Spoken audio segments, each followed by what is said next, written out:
This podcast is for educational purposes only. Please consult your doctor before changing any medical care. This information, products, or comments contained within this podcast is not approved by the FDA for the treatment or diagnosis of any disease. Although we attempt to keep the information up to date and current, we cannot guarantee the information is up to date at the time of this recording. Individual results will vary. No one should expect the outcomes or results mentioned or described in this podcast.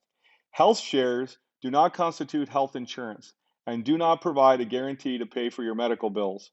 Please consult your broker, general counsel, and/or doctor before changing your healthcare plan. Envita and Envita Health makes no guarantees for outcomes and results. Hello, I'm Dr. Prato, founder of Envita Medical Centers and CEO, and I'm here with Dr. John Oertle, one of our medical directors and involved in a lot of the Envita planning and care with me on our team. So, John, thanks for joining me. I know in our busy day, we get a chance again to talk about more cases so we can share this with people, our patients and others. So today we're covering a 70-year-old non-small cell lung cancer. And if I understand correctly, it was presented at one of our tumor boards, so we're representing this here. And this patient was so advanced in care that he was referred to hospice and not even offered any care, which is very interesting. So again, another difficult case. We like to pick these more difficult cases because I think they showcase the beauty of precision and how precision oncology is the future, in our opinion, clinical opinion. And with the data and the results that we see, precision is going to continue to expand, making the treatment for cancer better quality, length of life for patients. So, John, let's go ahead. I'm going to let's see if I can share here with everybody the screen. Oh, there we go. So we have this case here, and can you see the case? So Dino, I'm going to jump on in here. You're right. It's a 70-year-old male. This was a non-small cell lung cancer. This is a very common type of lung cancer. But this gentleman, as you can see here too, just to note, he had a 25 pack year history of smoking. And he stopped smoking in 1997. I just want to note, really important when you look at root causes, this was likely his cause, was the smoking. And what's interesting is that he stopped in 1997. Really interesting is that even though you stop, you want to be able to actually pull out and identify any carcinogens, which are the cadmium and the heavy metals that can still remain in cigarette smokers. Never did that. Never evaluated the chemicals that were actually accumulated in that from 1997 until when he came on in to see us. But he was essentially recommended hospice when the docs did a full workup at home. He was recommended hospice by especially this radiation oncologist, said, I'm not going to touch you. I don't want to treat you because you're too far advanced. You have too much disease everywhere in the body. Now, this radiation oncologist also is not providing precision radiation oncology, which he understands that to be able to treat all these lesions, you got to dose up the body so much and you're driving the radiation all across the body that it's just not precise either. It would be like, in their mind, palliative care at best. And just for people that are listening, as we get into this case, just from clinical experience, we've been doing this for over 2 decades, you will find lung cancers that have no history of smoking, and their cause of cancer will be typically we see infectious disease. That's right. Like mycoses, a number, or pre-existing, that'd be a fungal or a pneumococcal, different types of bacterial, potential viral infections, which can act also as carcinogens in the lung, causing a risk to lung cancer. But this radiation oncologist, sounds like, was saying, look, go home, you're older, you're 70, which I think is still very young, by the way. No care, palliative care at best. So didn't proceed with care. And so then this gentleman makes his way over to Envita. Well, so Dino, we're also seeing a lot more. You're so what in the medical system they think you're too old, and so 70 years old is too old for them to be able to really want to be able to treat you.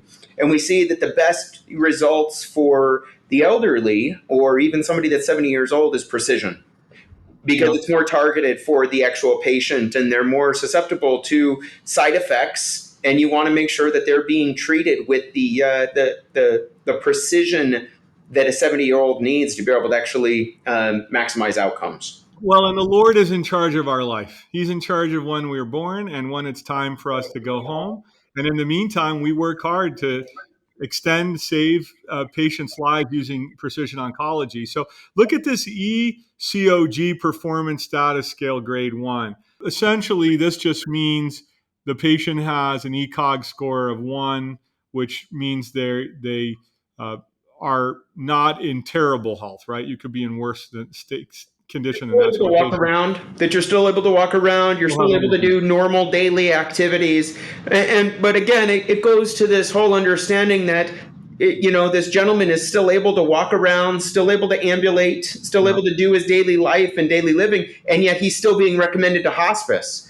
And he comes to us saying, I want more. I want to be able to actually do more than just go home to die. I want to continue to live. I want to continue to fight. And so this is who he was coming on out to see us, to say I still have a good quality of life, even though the cancer is everywhere in my body, and we'll go through the imaging as far as how bad and the significant the disease was. He was still energetic and still had the ability to be able to live. Let's take a look here. We have his cancer markers: CA 2729, 840, CA 153, 447, and CEA 161. Now, for people listening, these are tumor markers typically tested when you're looking at a patient's cancer, at least one of the diagnostic factors.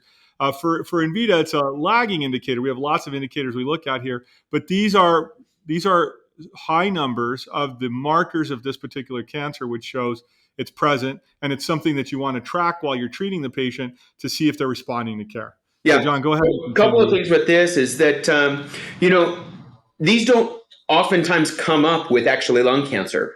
What we do at Envita is we run these biomarkers because this is a good example of, that these cancer antigens, you'll actually see oncologists that will only run CA 2729 or CA 153 with lung cancer patients. Okay. That's correct. We can see it with other cancers. This is non-small cell lung cancer. CEA is commonly run with ovarian cancer or with colorectal cancer. We're seeing this elevation in non-small cell lung cancer. So for us, I like more data instead of less. Now, this is a baseline when it comes to just regular tumor markers that most oncologists and NCCN guidelines practitioners will run on individuals to be able to give a sense. We run a whole lot more biomarkers on the patient, but specifically we run these because they can be elevated, and it's a good way to be able to track and monitor progress of disease. But as you're saying, it is a lagging indicator. So what that means is that CEA is a good example. CEA is elevated, but you can sometimes see when it comes to treatment, CEA elevate because you have die-off. And then it starts to be able to drop. So you want to be able to cut through the noise to be able to see accurately when it comes to what is actually going on with a patient, and are they responding or are they actually worsening to care? And it's let's take a look at a few of the genomic markers. These are a little bit more common, but we can take a look at some of these markers here. So go ahead, and I'll let you present as the team was at the tumor board. So here you have. So this is what we call, again, this is our cell-free DNA. What this is that we literally have the ability to be able to take a blood sample, and this is cancer DNA that's coming from the cancer cell that is now floating around freely within the bloodstream. So I give this example. Many times people know now that you can, if a mom is pregnant and you can run the mom's blood, but you're running the baby's DNA. Okay, this technology exists now for anybody that's been to an OB. They get in the last 5 years, they know this technology is now offered in an OB's office. This is the same way we're running the patient's blood, but we're actually looking for the cancer DNA in the. So the way this is done, so I can help people explain, is that blood is taken from your arm like a normal blood draw, and then the cancer cells are separated, right? They go through a process where they're separated, and so now we're looking at cancer cells, so we can look at circulating tumor cells, and CT-free DNA that is circulating in the bloodstream. Isolate that, which is more of a leading indicator, right? Because these changes will happen before you even see changes in the tumor markers we were looking at. Okay, so to look at the slide here, this also, again, you'll see that they're broken up into mutational burden and then mutant allele fractionation. This mutant allele fractionation, it's all those percentages there. This actually leads to really, again, favorable prognosis or poor prognosis. The higher the amount of percentage of allele fractionation. This is how many mutants of the chromosomes of the actual DNA are floating around in that bloodstream. The higher that mutational burden is, the worse prognosis. Okay, That's right. It's harder to treat because that means the cancer is moving and changing these specifically at these genetic markers, right? At these specific actionable, sometimes non-actionable target markers, you start seeing mutations that are picking up, which is also a quasi sign, but partial sign to mutate to metastases, right? As we got more mutation, more CT-free DNA, more. This could be a sign of growth of the cancer or spreading or making it more difficult to treat. now, even with that, even though it's a sign of worse prognosis, you also see that the higher mutational burden of a cell-free DNA that's actually floating around in the patient's bloodstream will show that there's a higher likelihood of a response to immunotherapy. So this is why it's so interesting. You have these really advanced cancers, and I don't disagree with the oncologist or the radiation oncologist who's saying you are very advanced. You have a high disease burden right now, but this is actually one of the ways that immunotherapy can shine, because immune system is all trying to be able to figure out, I want to remove a foreign invader, and cancer is your own cells, and just think that your body doesn't want to attack itself. But as there's more mutational burdens that are there for the actual cancer, now the immune system can recognize it and kill it. So it's actually quite interesting that the more mutational burden increases or worsens your prognosis, but not for immunotherapy. It actually improves your response to immunotherapy. So let me add to this a little bit, which I think is very important. One, Envita has 23 years of doing this work. We have advanced bioinformatics we use, right? These different markers and data, a whole bunch of different data points that give us precision for each patient. What Dr. Oertle sharing here, or John, what you're sharing is that when we see higher mutational burdens, that's at least one marker, there's many others, that is telling us that this is a immunotherapy potentially benefit patient. Now, we already know that non-small cell lung tends to be a hot cancer, hot meaning more responding to immunotherapy in general. So that's why when we look at these things, it's very important that we're reviewing them and saying all of these things are giving us data points to help building precision care. Now, there's many more data points than that, but these are nice that we can share some of those. Let me move on. So do you want to go? I mean, we have EGFR here. When you see this EGFR mutation, you'll see 96%. That is a huge, only 4 more percent and you're at 100% of the amount of mutations that you can have. That is a very high level. That doesn't occur very often. This means that this is a very advanced, very mutationally aggressive cancer.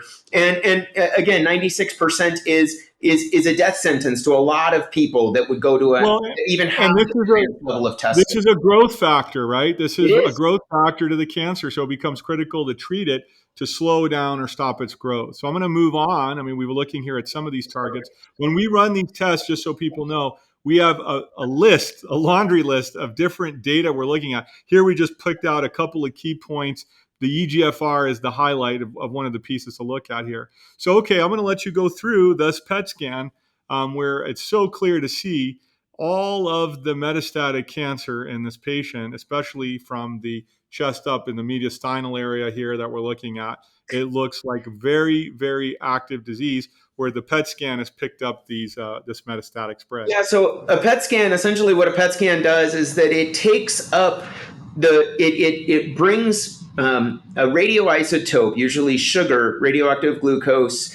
It's injected into the body, and then the cancer, because a cancer cell loves glucose, attracts more of that radioactive glucose. So what you're seeing in this image is that all those places that are dark are areas where the tumors have picked up that radioactive isotope of glucose. And it's now, we're taking an image on it, and those tumors are lighting up like a Christmas tree. Those lights, you can see them on imaging, and you know exactly where they're at. As you can see, these black dots that are littered all over the body are tumors within this actual patient. All those black dots are where tumors are located outside of that big black blob right at the bottom of the image. That's the bladder. So Bladder. that's not cancerous, but those other black blobs are all highly concerning of metastatic lesions in cancer. That's But you rapidly can growing. see the patient, as you can see here, would have their arms up, right? And you can see from the area of the neck going down through the chest, all that metastatic disease. Again, lower abdominal, in the abdominal area there, you have also metastatic disease. And then the other is just a collection of the dyes that's eliminating the body. So this is Correct. a widespread metastatic. This is why that radiation oncologist said, go home. We can't, this is widespread. It's a 70-year-old patient.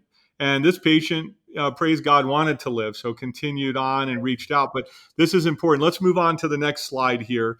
So go ahead. I'll let you continue. And And this is a just go over these description findings. of all those lesions everywhere littered throughout the body. And it was in it's in the lungs. It's in what you'll see here it's in the right middle lobe. It's in the lymph nodes in the center of the chest. It's in the abdominal wall.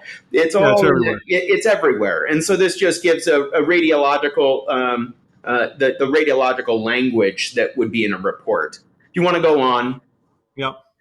All right. So what did we actually recommend? This is great. So we recommended initially when he came on in, and this was at the beginning of September, we recommended our algorithm that allowed for GTF chemotherapy. And this is our genetically targeted fractionated chemotherapy. This means that the genetic targets for the chemotherapy are precise to the patient. And then we do it in a lower dose to be able to make sure that it doesn't kill the body at the same time that it's treating the cancer, which And it's is going to really use, important because immunotherapy, you don't want to give high dose chemos that are going to kill off the very thing that your immune system, it would kill off the immune system, the very thing that is trying to be able to actually respond to this tumor. yeah, and it's important to recognize that in that GTFC, genetically targeted fractionated chemotherapy, we're going to pick actionable targets for that EGFR and others. So there's going to be a very good match. We're not, so oftentimes, and I would say to any oncologists out there, if you are going to start using precision oncology, lung cancer is a great place to start. Most of the high-level genetic tests that are done across the country are lung cancer has some actionable targets that can really make a difference in the length, quality of life, and response to the patient. In this case, you have the EGFR, you have some other targets, and that plays a huge role for this patient in their care. It plays a big role in part of the care process. Well, the other really interesting thing too is that EGFR is a growth factor, as you've already said. It makes it so that it's a genetic marker that the cancer uses in a cell to be able to help rapidly speed up and grow. What you actually find is that individuals that have a high EGFR do not respond as favorable to immunotherapy because the immune system has a hard time catching up with tumors that are rapidly growing to the extent that you're not silencing them down. This is where it's this Envita algorithm that you have to understand the combination of targets instead of just thinking, well, we can just do immunotherapy or just throw a PD-1 inhibitor on board or just throw a genetic precision target. There's a combination and a beauty of actually know what's best for the specific patient. What you're going to want, and again, this is more of a technical term, you want an EGFR knockdown while you're getting an immunotherapy up stimulation. And it's a specific combo that's very, very, very important. And if you look in the next item, you have the immunotherapy PD-1 inhibitors, where I believe most patients who've heard of anything to do with immunotherapy have heard of PD-1 inhibitors. In fact, they were approved for lung cancer, one of the first cancers they were approved for. And PD-1 inhibitors help the natural killer cell to be able to hit the final target so it's not blocked to kill the cancer. But what's very interesting is PD-1 inhibitors are becoming more, we've been using them on and off label for years to help, not as the main immunotherapy. See, in most oncology facilities, this would be like the immunotherapy. Oh, you're using a PD-1 and Opdivo, Keytruda, whatever the drug might be. At Envita, it is supportive immune because we have actually more targeted immunotherapies than PD-1s, which is incredible because we have a whole approach to immunotherapy that's just as precisioned as we were just talking about there with the genetically targeted chemotherapy. Yeah, I like to tell patients, Dino, that just using a PD-1, it's almost like taking the cloaking mechanism on a cancer cell and removing the cloaking mechanism. The problem, though, is that even with the best cloaking mechanism that you're able to remove, that if you don't have a good NK cell and if you don't have good T cells in the immune system that aren't actually targeted and honed on in, and that ability to be able to actually hone it on in, it doesn't do anything. So let's talk about that for a minute, because you'll hear us if you listen to our presentations or talk in the past.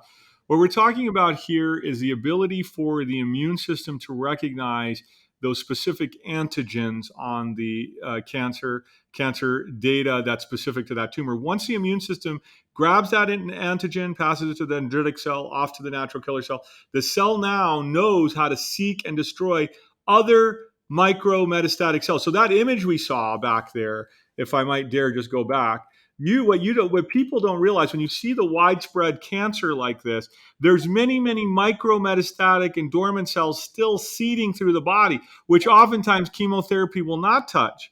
But the immune system has the ability, when targeted, which is if you look and go to any of the studies or any of the conferences worldwide, immunotherapy is and will continue to be the future of oncology. And as we get better targeted immunotherapy, we're going to see better remissions, quality, length of life.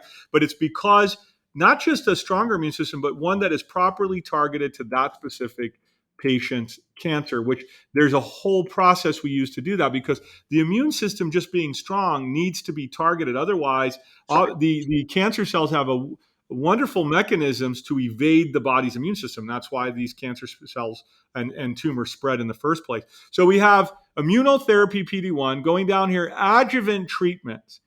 Now, I'll let you jump in. I know I'll give you some time here, John, to talk about the importance of adjuvant in our algorithms, and this is part of the work that we do. Yeah, this is where the natural integrative treatments come into play, that they're advanced phytotherapeutics that are targeted specifically to be able to help improve the actual sensitivity of chemotherapies. They help improve the outcomes for immunotherapies.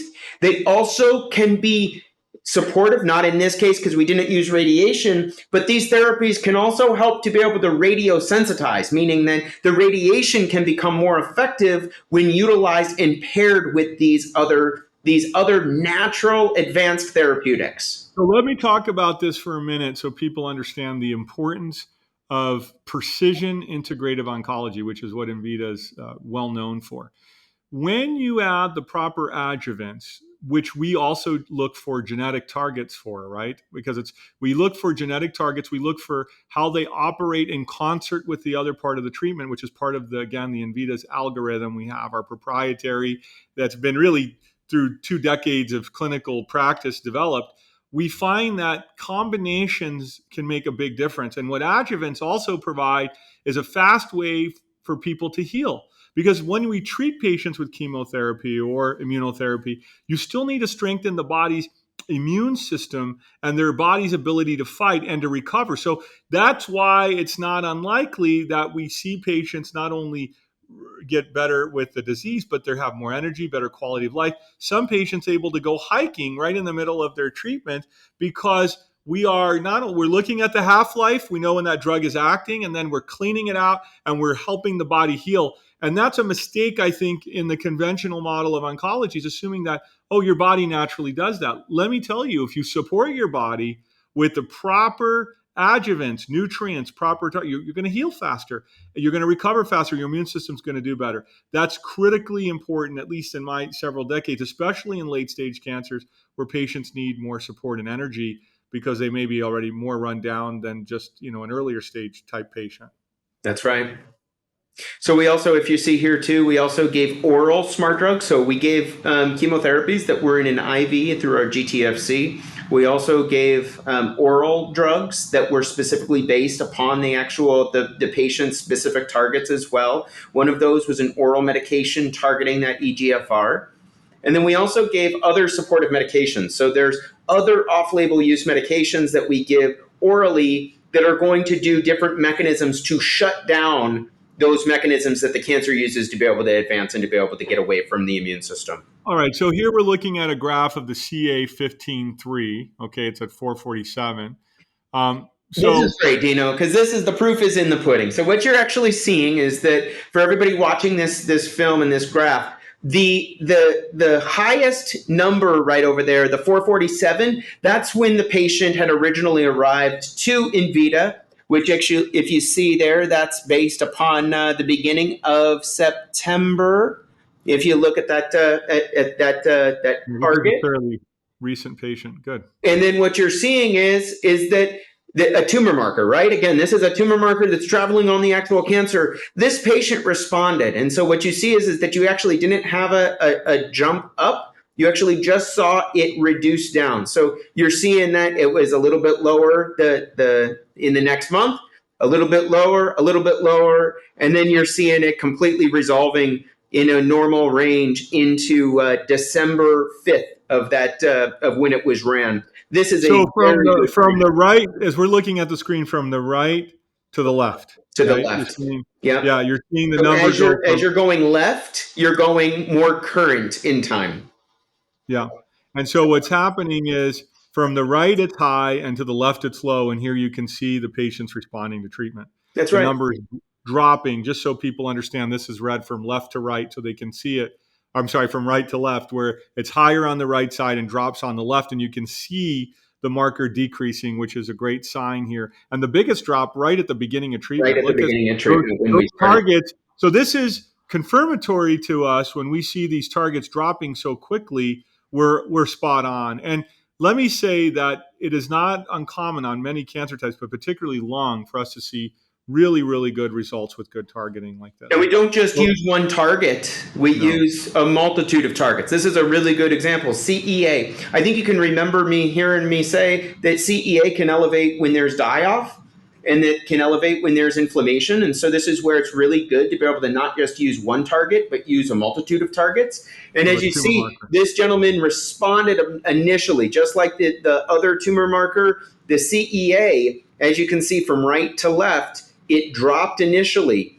Now what we see is that it started to be able to increase again. What's that telling me? It's telling me that there's die-off because the other tumor markers are dropping. There's other information that's telling me that the treatment is going well. And then what you see, don't worry. A big part of this is in the wise oncologist knows that when treatment is working, you may start to see an elevation in tumor markers with an eventual drop.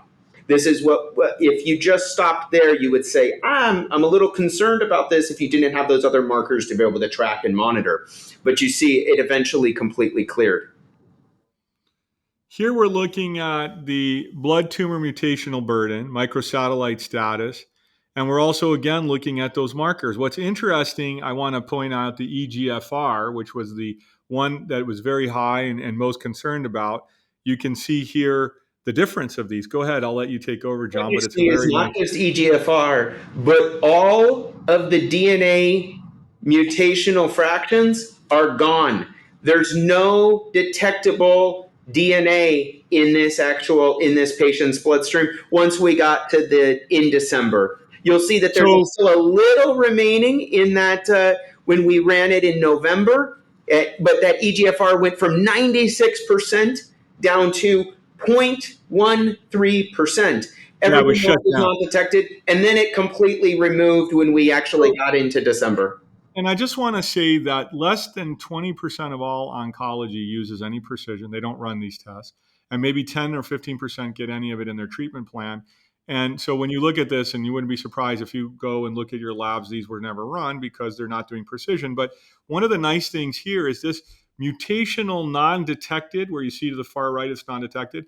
Everything has been shut down. Why we're presenting on this case is because it's a classic example of how precision can be life-saving and dramatic in the treatment of a patient.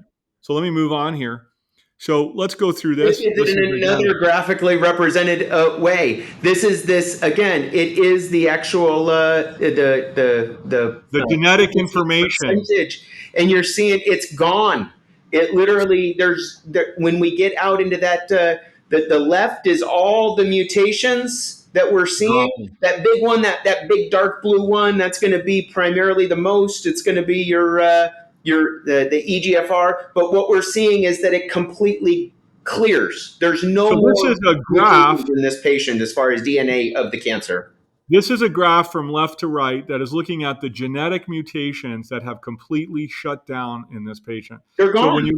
So when you look at genetic mutation, it is in part a prognostic factor. It can get worse when disease is progressing. It can become very difficult to treat. Like you said, it also can give keynotes that we need to move to other therapies like immunotherapy. But in this case, you can see it drop so beautifully from left to right that it was shut down. That's exceptional work by our team, exceptional bioinformatic algorithms that we have in Envita. And this is a beautiful textbook response to why precision oncology should not be avoided, but used, I believe, in every single cancer type, but particularly in lung. And you can see it here. Okay, let's take a look here at this imaging. John, I'll let you go ahead. Yeah, this is another PET scan. It's the same image, the same technology of using the glucose that absorbs to be able to light up any knowable cancer like a Christmas tree. And what you see, there are no further lymph nodes actually seen on this actual PET scan in the end of November. You're seeing. So how long was he under treatment before? Is all the cancer, all those tumors, all those black dots, and the right, it's almost completely clear. Now there is still this little that you see that there still is maybe some gray patches there, but then this literally is almost completely clear. I also want to share that when we ran it again just recently, now it's completely gone. So let me explain this to people who maybe not be looking at this image. You have tumors all through the chest that's like black everywhere. We're not talking about tiny dots everywhere. This is in October 3rd. By November 28th, which is like basically a month and a half, okay, the patient has no tumors left in their chest. It's completely clear. All you're seeing on the PET scan is the kidneys, which are clearing the contrast. The rest of it is totally clear. And That's now, most recent films, right, that we just did, it's totally 100% clear. This is beautiful, praise God. We love these results, and we love seeing our patients have this. So here's a 70-year-old man who's been sent home to die, or by a radiation oncologist, we're not going to treat you because it's too far progressed, and now is in literally full remission. I mean, that is you know the what power. That means? You're sitting in your doctor's office getting diagnosed with cancer, and your doctor is saying, I'm sorry, there's nothing more I can do. You need to go home to hospice to be able to just have them give you pain medication and where you're going to go home to die. And when I see this, I think if he didn't know that there was a better option and he listened to his doctor at home, he would have just gone home and died. And he would have, because this is a very aggressive, a very intense cancer that was littered all throughout the body. And with the ability of utilizing precision, now he gets his complete cancer is in full remission. There is no evidence of disease. And when I mean that, there's no images that show any cancer presence. There is no tumor cell DNA, any DNA floating around in your bloodstream, a liquid biopsy that is showing any presence of cancer. And these tumor markers are completely normal. And this is where this was achievable in 2 months.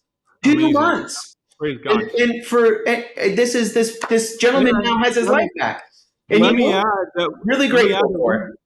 Let me add that we didn't even have to use very much of our technology for this. This was still using very what we call elementary Envita algorithms. We have even many more advanced algorithms that go into more targeted immunotherapy, more planning in that precision. And here, this just worked so beautifully. The patient responded so well. And here you're talking about the impression where these were clear. This is just the radiology. And you'll see this is what I was sharing. There was that one little lymph node that was just having a slight uptake, but then that completely resolved the very next time that we actually ran the PET scan as well. So here's what's powerful about what we're talking about. What we're talking about is that precision is absolutely critical in oncology. It's, in my opinion, it's not an option. Well, let me explain to you why.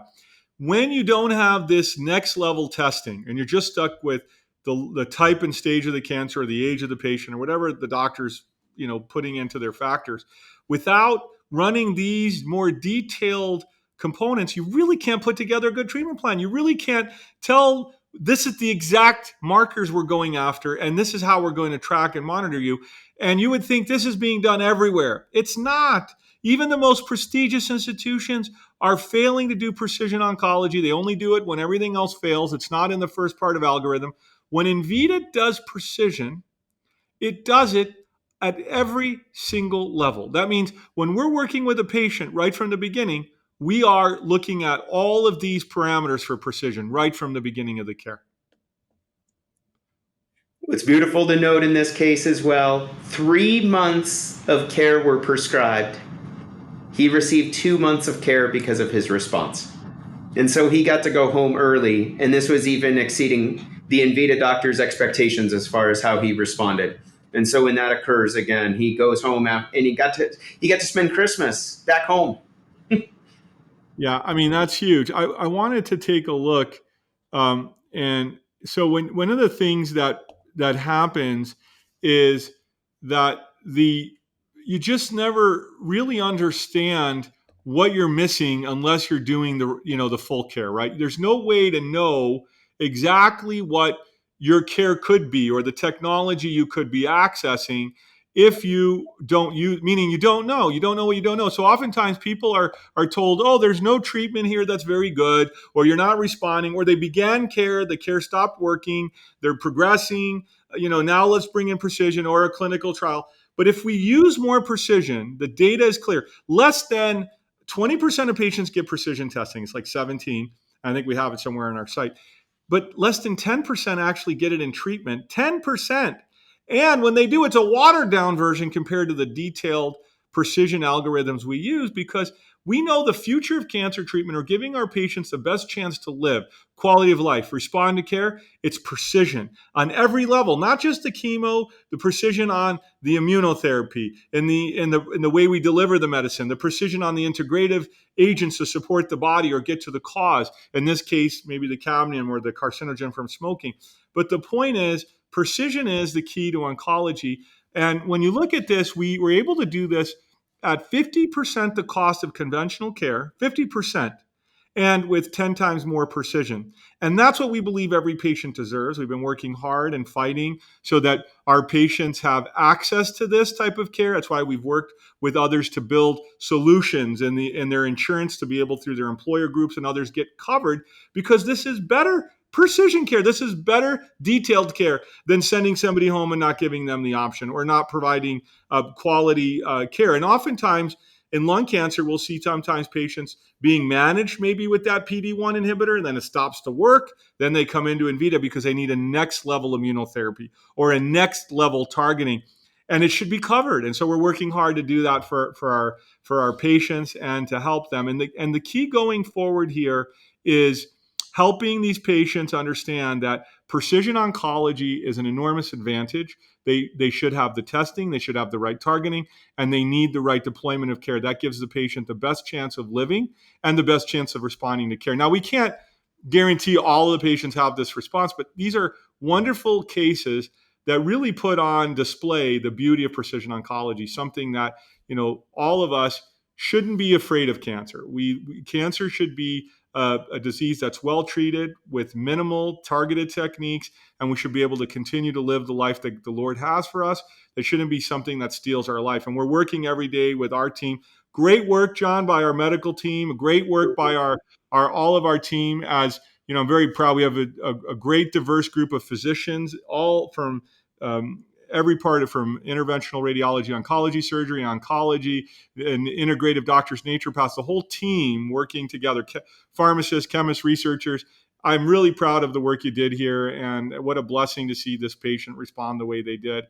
John, do you have anything else you want to add before I wrap up our conversation on this case? Yeah, precision oncology is not easy work. And it takes a lot of effort, a lot by our team to be able to actually deliver the actual precision and the from the supply chains to the medications to be able to actually allow for the delivery of the care. But this is why we do it. because patients' lives matter. There's a reason why we're not seeing it done across the country, even though the results speak for themselves. It takes a team, as we know, from everybody that's here at Envita, but we do it because it's worth it, because the outcomes speak for themselves. Here's the truth. I mean, that patient now goes home to their family, praise God, and they get to share this miracle that happened in their life. This is the goal for that is exciting in my heart after all these years, 2 decades of this work. Every time we see beautiful results with our patients, it's just, you see the power of this years of work, innovation, the grace of God working, and people should not be afraid. I want to add this: be not afraid, but instead get the right targets and knowledge. Pray, ask for direction. You'll be given direction and what you need to do, and give your body and give yourself the best chance of healing. But to me, what I've noticed over the years, and I say this with great respect, precision oncology should become the standard, not the other way around. People deserve to have the best first and not last. And we're fighting to make that happen for more people. So I want to thank you guys for joining us. May the Lord bless you on your journey to healing. If you need anything, we're here, and our team is here to support you. God bless you. Thank you for joining us tonight. Hopefully you enjoyed us. I know we often enjoy talking and sharing these stories. John and I can go on forever because this is our passion, our work. But thank you for joining us, and God bless you.